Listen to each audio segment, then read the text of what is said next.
وَإِذَا سَأَلَكَ عِبَادِي عَنِّي فَإِنِّي قَرِيبٌ أُجِيبُ دَعْوَةَ الدَّاعِ إِذَا دَعَانِ.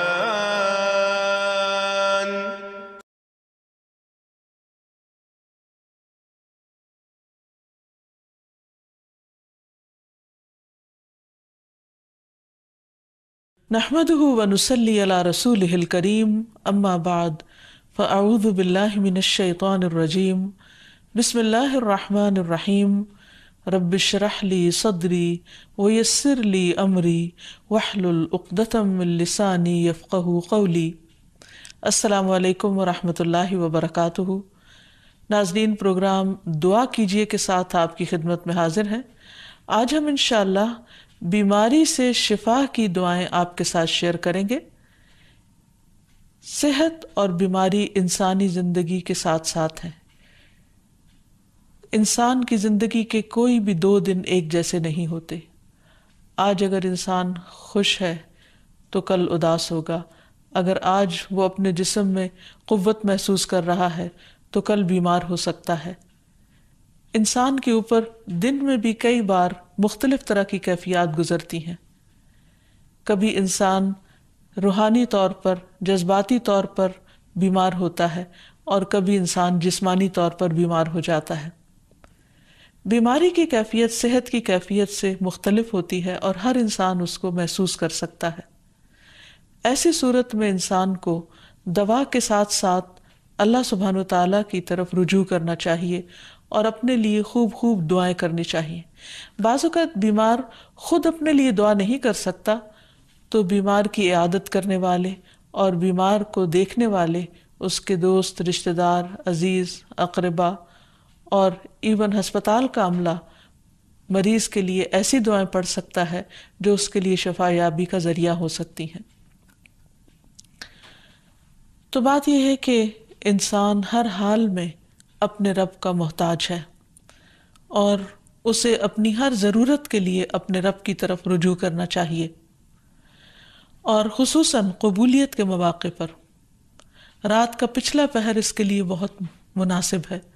جب اللہ سبحانہ وتعالیٰ بندوں کو پکارتے ہیں کہ ہے کوئی جو مجھ سے دعا کرے تو میں اس کی دعا قبول کر لوں، ہے کوئی جو مجھ سے سوال کرے تو میں اس کو جواب دوں، ہے کوئی جو مجھ سے استغفار کرے تو میں اس کو بخش دوں. تو جب انسان بیمار ہو اور خصوصاً اگر ایسی بیماری کا شکار ہو کہ جس میں بظاہر شفا کی کوئی امید نہ ہو، تو اسے اور بھی زیادہ خشوع و خضوع کے ساتھ اور ایسے اوقات میں اللہ تعالیٰ کی طرف رجوع کرنا چاہیے کہ جلد از جلد صحت یابی ہو سکے. اور اس سلسلے میں کبھی بھی انسان کو اللہ تعالیٰ سے مایوس نہیں ہونا چاہیے. پھر یہ بات یاد رہے کہ جب انسان دعا کرے تو اس سے پہلے اللہ سبحانہ وتعالیٰ کی تعریف کے کلمات کہنا نہ بھولے. تو آئیے آج ہم آپ کو دعا کرنے سے پہلے کچھ نئے کلمات بتائیں گے جو اللہ سبحانہ وتعالیٰ کی حمد و ثنا پر مبنی ہیں. ربنا لک الحمد ملء السماوات والارض وملء ما شئت من شیء بعد اہل الثناء والمجد احق ما قال العبد وكلنا لك عبد اللهم لا مانع لما اعطيت ولا معطي لما منعت ولا ينفع ذا الجد منك الجد. اے ہمارے رب، تمام تعریفیں تیرے ہی لیے ہیں جن سے آسمان اور زمین بھر جائیں، اور اس کے بعد جو تو چاہے وہ بھی اس سے بھر جائے. تو ہی تعریف اور بزرگی کے لائق ہے. بندے جو کہتے ہیں تو ان کا سب سے زیادہ حقدار تو ہے، اور ہم سب تیرے بندے ہیں. اے اللہ، جسے تو عطا کرنا چاہے اس سے کوئی روک نہیں سکتا، اور جسے تو نہ دینا چاہے اسے کوئی دے نہیں سکتا، اور کسی مرتبے والے کی بزرگی تیرے سامنے کوئی فائدہ نہیں دے سکتی. یعنی اللہ سبحانہ وتعالیٰ کے علاوہ کوئی بھی اور ایسا نہیں ہو سکتا جو انسان کی مشکل کو آسان کر سکے. تو آئیے اس کے ساتھ ہم دیکھتے ہیں کہ بیماری کے اسباب کیا ہوتے ہیں، بیماریاں کیوں آتی ہیں. سب سے پہلی بات تو یہ کہ بیماری اللہ کے اذن سے آتی ہے. جب تک اللہ سبحانہ وتعالیٰ کا اذن نہ ہو انسان پر کوئی کسی قسم کی مشکل آ نہیں سکتی. قرآن مجید میں آتا ہے ما اصاب من مصیبت الا باذن اللہ، جو بھی مصیبت آتی ہے وہ اللہ کے اذن سے آتی ہے اور وہ تقدیر کا حصہ ہوتی ہے، اور اس میں اللہ سبحانہ وتعالیٰ کی حکمت اور مشیت کار فرما ہوتی ہے۔ اور وہ کیا ہو سکتی ہے؟ مثلاً اللہ تعالیٰ کسی بندے کے ساتھ بھلائی کا ارادہ کرتے ہیں، اس کے گناہ معاف کرنا چاہتے ہیں، اس کو کسی خاص چیز کی سمجھ دینا چاہتے ہیں، تو اسے تکلیف میں مبتلا کر دیتے ہیں، کیونکہ بعض اوقات انسان زندگی میں اتنا مصروف ہوتا ہے اپنے روزانہ کے روٹین کے کاموں میں کہ وہ ٹھہر کر، رک کر، خاموشی کے ساتھ وقفہ لیے بغیر کوئی ایسی بات سوچتا نہیں کہ جو اسے سوچنی چاہیے، جو اللہ تعالیٰ چاہتے ہیں کہ وہ سوچے۔ تو جب انسان بیمار ہو جاتا ہے تو ایک اور کنڈیشن میں آ جاتا ہے، وہ آرام کی کیفیت میں آ جاتا ہے۔ ایسی صورت میں انسان کو وہ باتیں بھی سوچنے کا موقع مل جاتا ہے جو عام طور پر وہ نہیں سوچتا۔ پھر اسی طرح ہمیں ہمارا دین یہ بھی بتاتا ہے کہ بعض اوقات انسان پر بیماری یا کوئی بھی تکلیف اس کے اپنے ہاتھوں کی کمائی سے آتی ہے، یعنی اس کا اپنا کوئی گناہ یا قصور ہوتا ہے جس کی بنا پر اسے وہ تکلیف پہنچتی ہے۔ قرآن مجید میں آتا ہے وَمَا أَصَابَكُم مِّن مُّصِيبَةٍ فَبِمَا كَسَبَتْ أَيْدِيكُمْ وَيَعْفُو عَن كَثِيرٍ، اور تمہیں جو بھی مصیبت پہنچی تو وہ اس وجہ سے ہے جو تمہارے ہاتھوں نے کمایا، اور وہ بہت سی چیزوں سے درگزر کر جاتا ہے۔ اسی طرح بعض اوقات انسان کی بیماریاں اس کے کسی گناہ کا نتیجہ ہوتی ہیں۔ عمر رضی اللہ عنہ نے جب عباس رضی اللہ عنہ سے بارش کی دعا کرنے کے لیے کہا تو انہوں نے کہا اے اللہ، بے شک مصیبتیں گناہوں کی وجہ سے ہی نازل ہوتی ہیں اور انہیں صرف توبہ ہٹا سکتی ہے۔ پھر اسی طرح ایک اور روایت میں آتا ہے رسول اللہ صلی اللہ علیہ وسلم نے فرمایا جب بھی کسی رگ یا آنکھ کو نقصان پہنچتا ہے تو وہ کسی نہ کسی گناہ کی وجہ سے ہوتا ہے، لیکن جو تکالیف اللہ تعالیٰ ویسے ہی ٹالتا رہتا ہے وہ کہیں زیادہ ہو جاتی ہیں۔ پھر اسی طرح بعض بیماریاں انسانوں کے اعلانیہ گناہوں کی وجہ سے بھی ہوتی ہیں، جیسا کہ ایک حدیث میں آتا ہے جب کسی قوم میں بدکاری عام ہو جاتی ہے اور وہ اعلانیہ اس کا ارتکاب کرتے ہیں تو ان میں طاعون اور ایسی مختلف بیماریاں پھیل جاتی ہیں جو کہ ان سے پہلے گزرے ہوئے لوگوں میں نہ تھی۔ ابو امامہ باہلی سے روایت ہے کہ نبی صلی اللہ علیہ وسلم نے فرمایا جس بندے کو بھی بیماری سے پچھاڑ دیا گیا ہو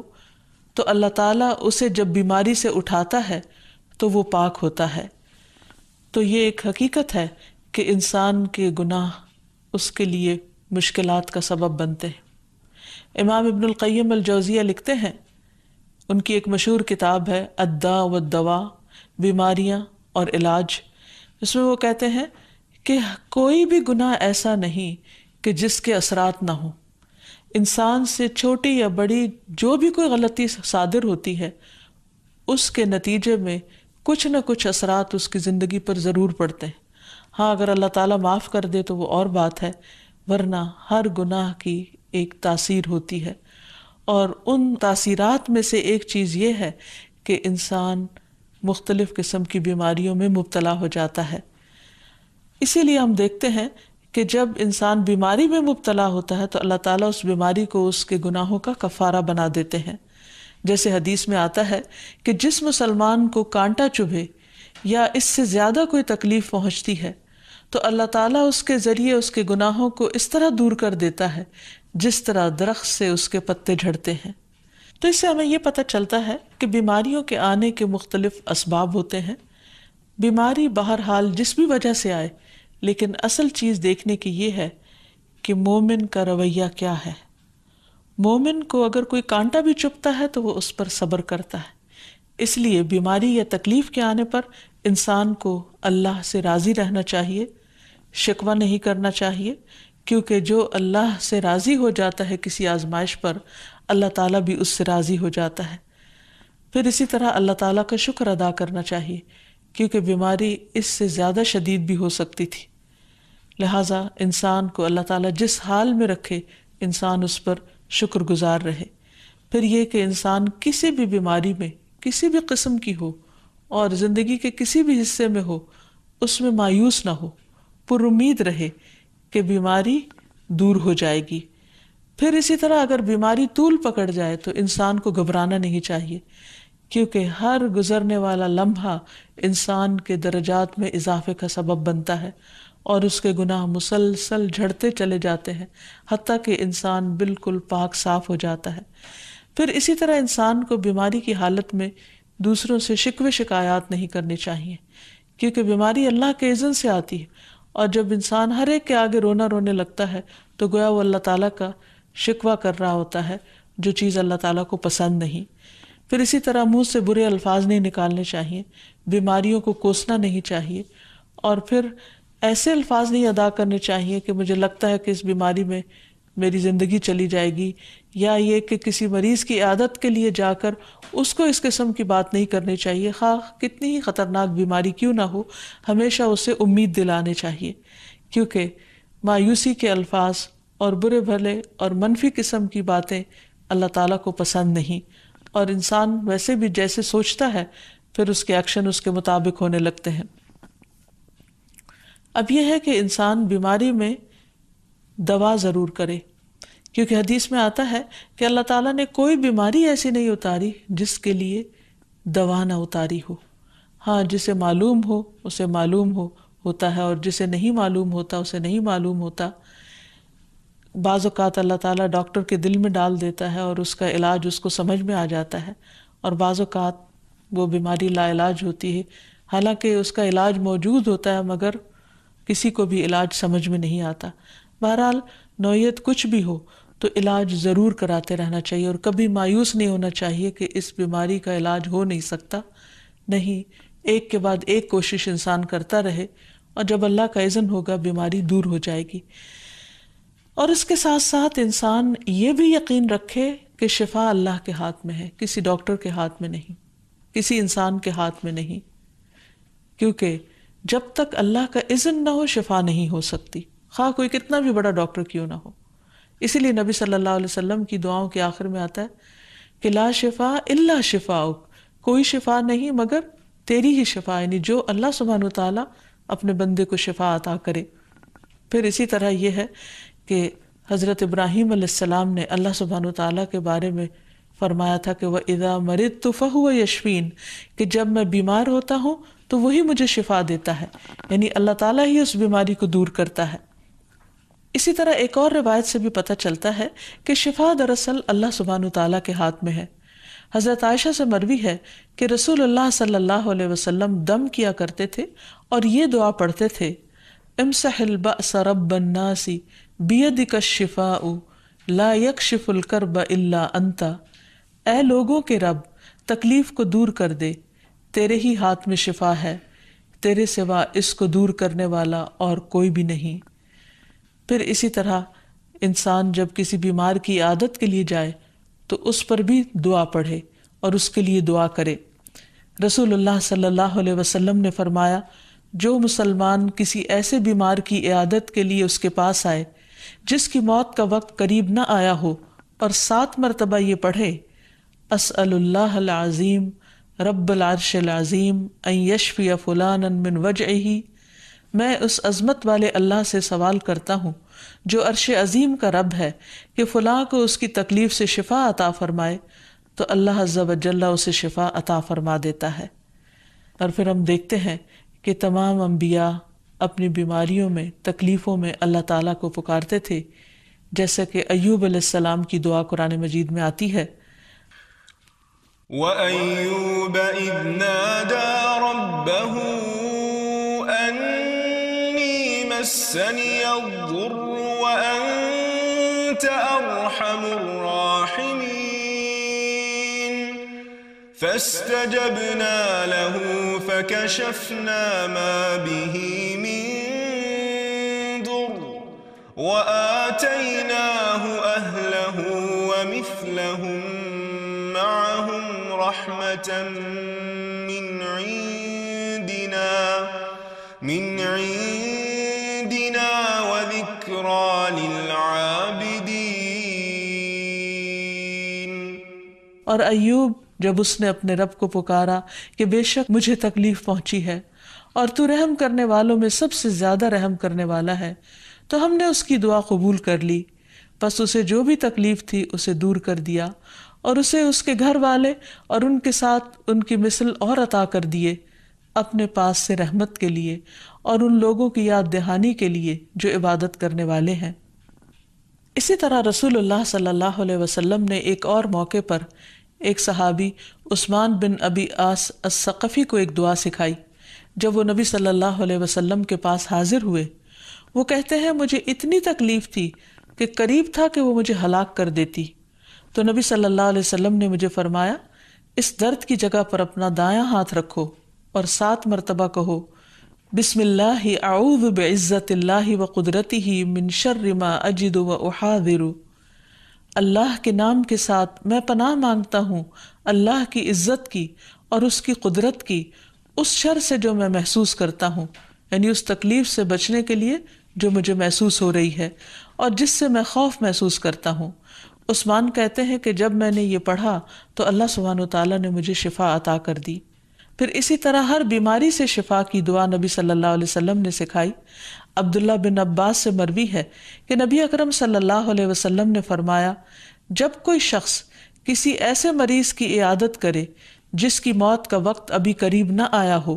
اور اس کے پاس 7 مرتبہ یہ دعا پڑھے اسأل اللہ العظیم رب العرش العظیم ان یشفیک، میں عظمت والے اللہ جو عرش عظیم کا رب ہے اس سے دعا کرتا ہوں کہ وہ تمہیں شفا عطا کرے، تو اللہ تعالیٰ اسے اس مرض سے شفا عطا کر دے گا۔ پھر اسی طرح نبی صلی اللہ علیہ وسلم اگر کسی کو کوئی پھوڑا بنسی ہوتی تو اپنے لعاب دہن کے ساتھ زمین کی مٹی تھوڑی سی لے کر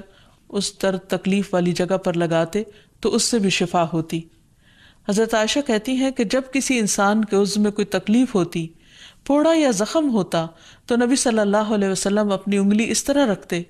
اور سفیان جو راوی ہیں انہوں نے اپنی شہادت کی انگلی زمین پر رکھی، پھر اسے اٹھا کر فرمایا بسم اللہ تربت اردنا بریقت بعدنا لیشفى به سقیمنا باذن ربنا، اللہ کے نام کے ساتھ ہماری زمین کی مٹی ہمارے رب کے حکم سے ہم میں سے بعض کے تھوک کے ساتھ ہمارے بیمار کو شفا دی جائے۔ یعنی لعاب دہن کا اپنا ایک اثر ہوتا ہے، اور لعاب دہن جو ہے ایک طرح سے دوا کا کام کرتا ہے، اور اللہ کا نام لے کر جب لعاب دہن لگایا جائے تو شفا ہوتی ہے۔ جیسے کہ ایک اور موقع پر نبی صلی اللہ علیہ وسلم نے ایک جلے ہوئے مریض کے اوپر یہی دعا پڑھ کر لعاب دہن لگایا تو اللہ تعالیٰ نے اس مریض کو شفا یاب کر دیا، اور وہ دعا تھی اذہب البأس رب الناس واشف انت الشافی لا شفاء الا شفاؤک شفاء لا یغادر سقما۔ پھر اسی طرح ایک موقع پر ایک قبیلے کے سردار کو جب بچھو نے کاٹ لیا اور اس کے جسم میں زہر پھیل گیا تو ایک صحابی نے سورۃ الفاتحہ پڑھ کر اس پر دم کیا تو اس سے اس کو شفا ہو گئی، اور یہ بات جب نبی صلی اللہ علیہ وسلم کو بتائی گئی تو آپ اس پر خوش ہوئے۔ اور سورۃ فاتحہ سب لوگوں کو آتی ہے، اسی لیے اس کا نام سورۃ الشفا بھی ہے، کیونکہ یہ بیماری میں بطور علاج پڑھی جاتی ہے مریض پر، مریض خود بھی پڑھ سکتا ہے اور اس کے اٹینڈنٹس بھی اس پر پڑھ سکتے ہیں۔ حضرت علی رضی اللہ تعالیٰ عنہ کہتے ہیں کہ نبی صلی اللہ علیہ وسلم کو بچھو نے ڈس لیا اور آپ نماز پڑھ رہے تھے۔ جب آپ نماز سے فارغ ہوئے تو آپ نے فرمایا اللہ تعالیٰ بچھو پر لعنت کرے، یہ نہ نمازی کو چھوڑتا ہے نہ کسی اور کو۔ پھر آپ نے پانی اور نمک منگوایا، آپ اس پر ملتے جا رہے تھے اور یہ صورتیں پڑھ رہے تھے قل یا ایھا الکافرون وقل اعوذ برب الفلق اور قل اعوذ برب الناس، تو یہ بھی ایسے مواقع پر پڑھی جا سکتی ہیں۔ پھر اسی طرح یہ ہے کہ اگر کسی بھی دوا یا دعا سے مریض صحت یاب نہ ہو رہا ہو، اس کی تکلیف کم نہ ہو رہی ہو، تو بھی موت نہیں مانگنی چاہیے، کیونکہ مومن کے لیے زندگی ایک بہت بڑی نعمت ہے۔ وہ جس بھی حال میں گزرے، بہرحال وہ اسے آخرت کمانے کا ذریعہ بنا سکتا ہے۔ یعنی اگر وہ تکلیف میں اس کی زندگی گزر رہی ہے اور اس پر وہ صبر کر رہا ہے اور اللہ کو یاد کر رہا ہے تو اس کے بے پناہ درجات بلند ہونے کا ذریعہ ہے۔ یعنی یہ بیماری اس کے لیے بلندی درجات کا ذریعہ بن جاتی ہے، اس لیے کبھی بھی موت نہیں مانگنی چاہیے۔ ہاں اگر تکلیف حد سے بڑھ جائے تو انسان یہ دعا مانگ سکتا ہے اللہم احینی ما کانت الحیات خیرا لی وتوفنی اذا کانت الوفات خیرا لی، اے اللہ جب تک میرے لیے زندگی بہتر ہو مجھے زندہ رکھ، اور جب میرے لیے وفات بہتر ہو تو مجھے وفات دے دے۔ تو اللہ تعالیٰ سے دعا ہے کہ اللہ تعالیٰ تمام بیماروں کو صحت اور شفا عطا فرمائے اور ہمیں بیماری اور آزمائش کے موقع پر اپنی طرف رجوع کرنے کی توفیق دے اور ہر طرح کے شرک اور ایسے کاموں سے بچائے جو اس کو ناراض کرنے والے۔ وآخر دعوانا ان الحمد للہ رب العالمین۔ السلام علیکم ورحمۃ اللہ وبرکاتہ۔ بدعائك رب شقيا